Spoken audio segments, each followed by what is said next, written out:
kini mao ang gahom sa Dios aron pagluwas sa tanan nga motuo una sa mga Hudiyo, ingon man sa mga dili Hudiyo.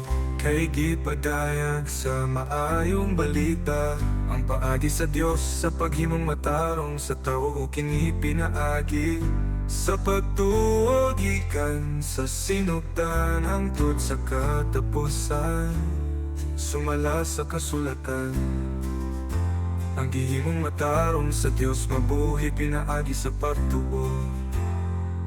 Gipadayag gikan sa langit ang kapungot sa Dios bato sa tanang pagkadili, Dios nono pagkadawatan sa mga tao nga nagsanta sa kamatuoran, pinaagi sa mangilat nga pagkinabuhi.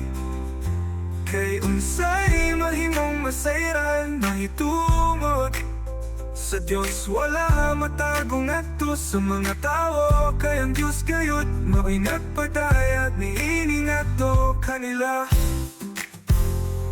Sukat na buhat sa Dios ang kalibot at tiaw, kaayo nga nakita diya sa mga butang nga kibuhat sa Dios ang iyang dili makita nga mga kinaiyang mao ang iyang gahom.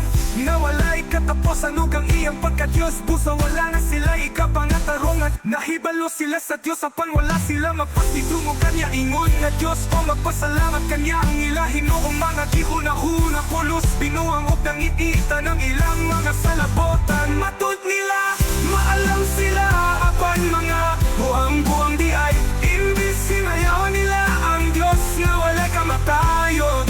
Mauna hinuoy gihimayan nila ang mga larawan nga gibuhat sa masadapway sa tawa o sa mga langgam o sa mga mananap o sa mga hayop na nananagkamang tungod ninigipasadlan na lang sila sa Diyos diha sa malaway. Nagkitinguha sa ilang kasing-kasing o kibuhat nila neto sa usap-usaan sa lawayo mga butang. Kipulihan nila pagkakang karatuor nga hitungod sa Diyos ug mao'y ilang kisimba o gialagaran ang binuhat sa Diyos. Imbis ang magpupuhat nga mauuntay ang daygon hangtod sa kahangton.